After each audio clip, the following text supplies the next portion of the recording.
ఇక మేడారం జాతరకు సంబంధించిన డీటెయిల్స్ అశోక్ అందిస్తారు. అశోక్, జాతర ఏర్పాట్లు ఎట్లా ఉన్నాయి? మేడారం జాతరకు అధికార యంత్రాంగం అన్ని ఏర్పాట్లు చేసింది. ఇప్పటికే హోంగార్డు నుండి డీజీ స్థాయి అధికారి వరకు కూడా ఇక్కడ పర్యవేక్షణ చేస్తున్నారు. అటెండర్ నుంచి కలెక్టర్ వరకు కూడా పర్యవేక్షణ చేసి ఎక్కడికక్కడ ఏర్పాట్లు చేస్తున్నారు. పారిశుద్ధ్య లోపాన్ని సరి చేసి కూడా ఎక్కడ కూడా చెత్త చెదారం లేకుండా పర్యావరణాన్ని కాపాడేందుకు కూడా ఏర్పాట్లు జరుగుతున్నాయి.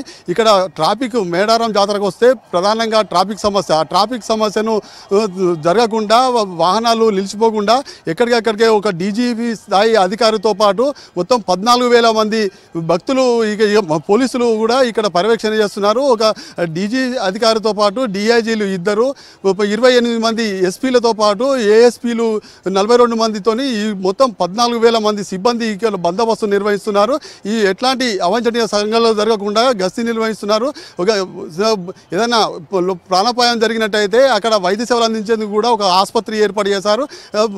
జంపన్నవాగులో ప్రతి భక్తుడు సమ్మక్క సారలమ్మను దర్శనం చేసుకోవాలంటే ఖచ్చితంగా జంపన్నవాగులో పుణ్యస్నానాలు చేస్తారు. అక్కడ నీటిలో మునగకుండా గజయితాలను ఏర్పాటు చేస్తారు. ఇక్కడ గద్దెల వద్ద కనుక ఎలాంటి ప్రమాదం జరిగినా ప్రాణాపాయం జరిగినా వారికి వైద్య సేవలు అందించేందుకు కూడా గోదావరికి కనితో పాటు రామగుండం భూపాలపల్లి నుంచి రెస్క్యూ టీంలను తీసుకొచ్చి ఇక్కడ ఎట్లాంటి ఇబ్బందులు కలగకుండా కూడా భక్తులను సురక్షితంగా చేరవేసే విధంగా దైవదర్శనం వేసుకునే విధంగా కూడా క్యూ లైన్లు ఏర్పాటు చేశారు. ఒకవైపు అధికార యంత్రాంగం పర్యవేక్షణ చేస్తున్నాయి. ఇంకా ఏమన్నా చిన్న చిన్న లోపాలు ఉంటే కూడా అక్కడ పూర్తి స్థాయిలో సర్వే చేసి భక్తులకు ఎలాంటి ఇబ్బందులు కలగకుండా కూడా ఏర్పాటు చేస్తున్నారు. బస్సులు కూడా నిన్నటి నుంచి స్పెషల్ బస్సులలో కూడా భక్తులు పెద్ద ఎత్తున తరలి వస్తున్నారు.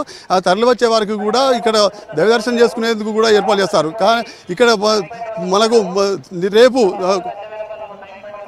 గంగారం మండలం పునుగొండల నుంచి పగిడిద్దరాజు బయలుదేరతారు. అక్కడి నుంచి కాలినడకన బయలుదేరి వారు బుధవారం రాత్రికి ఇక్కడికి చేరుకుంటారు. ఈ చేరుకునే క్రమంలో కన్నెపల్లి నుంచి సారలమ్మను తీసుకొచ్చి గద్దె మీద ప్రతిష్ఠించిన తర్వాత సమ్మక్క సారలమ్మ ప్రతిష్ఠ చేసే ముందు పునుగొండల నుంచి పగిడిద్దరాజు గోవిందరాజులను కూడా తీసుకొచ్చి ఏర్పాట్లు చేస్తున్నారు. భక్తులు కూడా పూర్తి స్థాయిలో పూజారులు కూడా పూజ ప్రతిష్ట సంస్కృతి సాంప్రదాయాల ప్రకారం వారు పూజా కార్యక్రమాలు కూడా చేస్తున్నారు. ఈ వారికి అధికార యంత్రాంగం కూడా అన్ని ఏర్పాటు చేస్తున్నారు. ఈ సారలమ్మ కన్నెపల్లి నుంచి సారలమ్మను తీసుకొచ్చేందుకు కూడా రోప్ పార్టీ కూడా రిహార్సల్స్ చేస్తుంది. ఒకవైపు చిలకలగుట్ట నుంచి కూడా అక్కడి నుంచి గద్దెల మీదకి తీసుకొచ్చేందుకు ప్రతిష్ఠించేందుకు కూడా ఇక్కడ పోలీసు యంత్రాంగం 4 విభాగాలుగా మొత్తం రిహార్సల్ చేసి రోప్ పార్టీని ఏర్పాటు చేస్తుంది. వారికి ఒక డిఎస్పీ స్థాయి అధికారులను కూడా 4 కేటాయించారు. వారికి రోప్ పార్టీ కూడా ఒక్కొక్కరికి 100 మంది చొప్పున 4 టీములుగా ఏర్పాటు చేసి అక్కడికి తీసుకొచ్చే ఏర్పాట్లు చేస్తున్న పరిస్థితే కనిపిస్తుంది. యశోద. Thank you Ashok.